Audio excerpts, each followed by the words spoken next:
iHeartRadio Canada. Hello, I'm Shannon, joined by Raye. So nice to talk to you. I'm such a fan of your music, so it's great to get the chance to have a conversation with you. Thank you. Thanks for having me. Yeah, how's Canada so far? How's Toronto? Oh, it's very beautiful. I've been, to be honest, I've been in the studio all of yesterday, which is really nice. Yeah. And I was here not too long ago on my little headline tour, which was also very beautiful.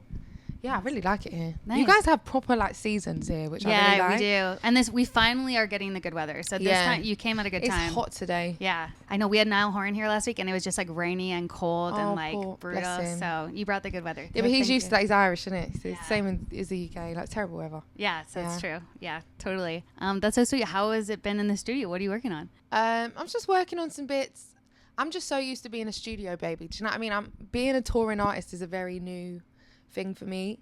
When I say tour, I mean I do pockets of maybe a month or 2 months here and there, but this is all year, 133 shows. We are going. Right. Yeah, it's just different, and I'm trying to get my creative outlets too, because I need that for my head. Totally. Yeah. After you released this album that we'll talk about, how did you put any thought into okay, I know what I want to do next, or I have an idea of what's coming, or was that not even on the table at that time? Yeah, I've got little ideas, and I think it's also exciting that things don't have to be done in any set way. I'm kind of enjoying the freedom of creative thinking about what I can do next. It doesn't have to be, okay, now I'm going to do a single campaign and da-da-da-da-da. I'm independent, so I can do what I like, which I really love. Yeah, it's really great. Yeah, that's so sweet. Being an opening act on other people's tours, that's got to come, I feel with advantages, but also maybe some disadvantages. It's nice that you get to introduce yourself to a whole new audience that maybe might not know your music, but that might also be terrifying. How do you feel about that? No, do you know what? There are so many amazing things about being a support act, but there's also so many I'm laughing because every show there'll always be one person who just doesn't care at all. Do you know what I mean? And you can see them? Oh, directly in your eyes. And I'm talking and you have to just look at those people and be don't rise to it. Don't rise to it.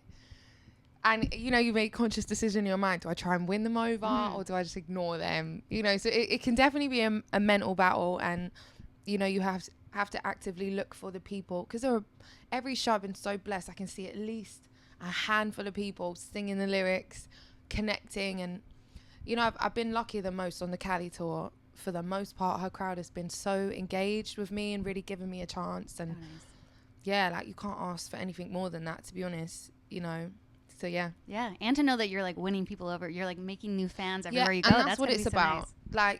The pressure comes from them not being your crowd, and you want, you go on okay, I just need to win. I just want to win 10. I make that my goal. It's a small amount, but if that's what I'm doing at least every show, then I'm doing my job.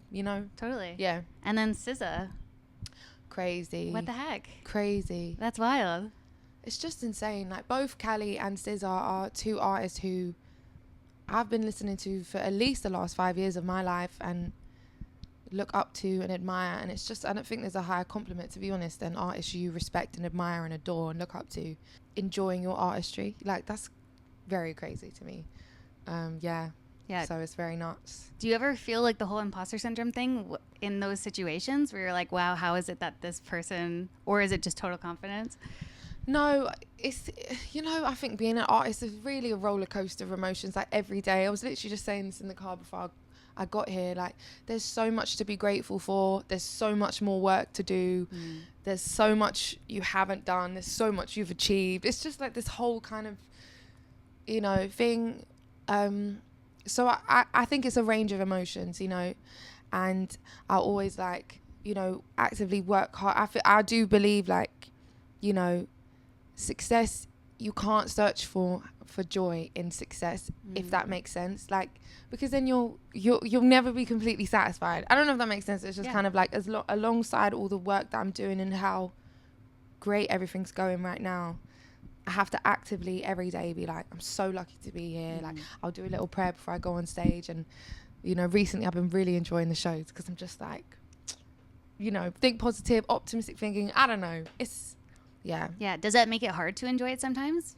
Like, I find sometimes if I succeed at something or something happens, I don't even let myself enjoy it because then I feel like I just have to focus on the next thing. Well, exactly. Right? And I think, I don't know why that's such a human instinct, is to always be like, you know, I use the analogy of we're on this ladder and we're always looking at how far away the next rung is that we've got to pull ourselves up on, instead of looking how far off the ground we've come. You know what I mean? And so it's an interesting ride, but for the most part, I'm just, everything's way more amazing than it is unamazing. Yeah. So. And it's not bad too, I think, to like look towards the next thing or like think what is my next milestone. Because I know for you, like releasing this album was such a huge milestone that you wanted to accomplish. But now that that's out, do you have your eyes set on something else that you're like, okay, that's the next thing on the ladder I gotta go for? Yeah, I think it's a real, you know, I think for me, I want to just trust my gut instincts. And I think for a really long time in my career, I've had to lean on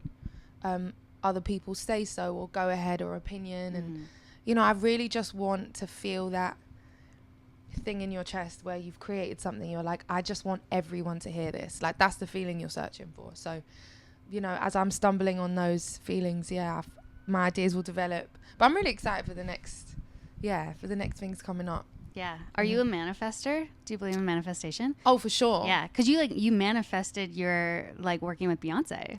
I think my entire career, to be honest. Yeah. Like, I was 10 years old and I was like, I have to be an artist. And I'll pray about it every day, like every day. Wow. Please, like, I want to be a musician. You know what I mean? It's obviously not been a simple journey, but here I am at iHeartRadio, like, doing these big interviews with, you know what I mean? Yeah, you're proof that it works. Wild. So I love it. I think manifestation, it like totally works. Like you get what you put out in the world too, you know? Exactly. How did Coi Leray end up being a feature on Flip a Switch? So I have been a fan of Coi for a hot minute, and we actually spoke back in, I think, like February. It was just before the album came out. Or no, maybe January. And I remember being like, you know, I would love Coi to get on this song. I just heard the song and I was just like, it feels right. And she loved the song, and then we were in contact. And I really admire her, like, fearlessness. I think it really takes a lot of thick skin to be a woman in this game. Like, you know, especially now, there's just opinions being thrown at you left, right, and centre. There's horrible people on TikTok who just want to spew nastiness. So much judgment out there, do you know what I mean? And I really admire her. Just like, I don't care what anyone thinks. I don't care about the negativity. I'm just going to do me and be fearless about it. I was just really inspired by that energy, to be honest. So she felt like the perfect energy for this remix. Yeah. What kind of person are you when you get those types of comments on TikTok? Because I've gotten to the point where I just block. I like don't even delete it. I'm just like, no, have no time for it, no room for it. I'm definitely a blocker. I have to really bite my tongue sometimes, because there are just some comments that just make me like, you know, honestly, I'm gonna put all of that energy into a song one day, because like, I've even started writing down the names of like comments and people who say them, just so that I can just have it in my notes and I read it and I'm like, just anyway, you know, you just have to suppress those feelings, because you let them out, you let people get the best of you, and they don't deserve that. But sometimes it really, really, really makes me angry or really upset or really feel something very passionate. I'm a Scorpio though, so sometimes I just have to be like, chill out. I'll like respond with a comment and then I'll post it and then I'll feel sad and then I'll delete it. But it gives me the satisfaction. I like say what I need to say and I'm like, I don't even care. Sometimes I'll type out a response and just look at it and then just delete it and be like, you wish. Totally. But I'm envious of you in the way that you can like take things like that and then turn it into music, because that is such a form of therapy, and that is a way. 100%. It's kind of the same thing where you like can put it out there. Well, that's where you get to find your power, you know. Everything ugly or hurtful can be turned into some form of musical medicine. Which you've covered with so many different topics on the album, which is insane. And I'm sure I'm not the first or the last person that's going to tell you that I relate to Ice Cream Man. But thank you, first of all, for putting that out, because I'm sure you've been probably bombarded with people telling you how much they relate to that, right? Which is such a bittersweet thing, you know. I think the whole song in itself is very bittersweet, like but it's about being powerful, I think, in a Yeah, it's just a tough one. It is a tough one. It's freaking tough, but so many, you know, when we was looking into stats for this video, I wanted to put some statistics at the end, and it just made me so sad. Like the percentages and the rates of people experiencing these traumas from young ages upwards, and both women and men, and you know how, yeah, it's just deep. Yeah, totally. Does it feel comforting in the way that a lot of people have reached out to you since? Or, Yeah. but I guess, like you said, bittersweet, because then it also acknowledges how many people Yeah, that's happened to. I think it is, yeah, very much bittersweet sometimes.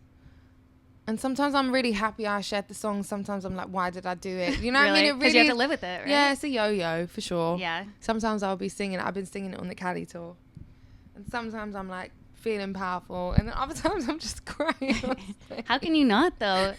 Yeah, even the video for that, I was like, okay, it's just making everyone cry. Yeah, that was a heavy video. Yeah. Yep. But again, thank you, though. No, That, of like, you course. have the platform and you're using it, so that's so great. Thanks. So I appreciate that. Thank you. Where does the work ethic come from? Because it's like, for songwriter and artist, being in the studio, being on tour, how has that always been a part of you? I guess, like, I don't know if it stems from how I felt at the beginning of my career, that I just have a point to prove. I don't know. I think it comes maybe from being a young girl walking into these kind of male spaces.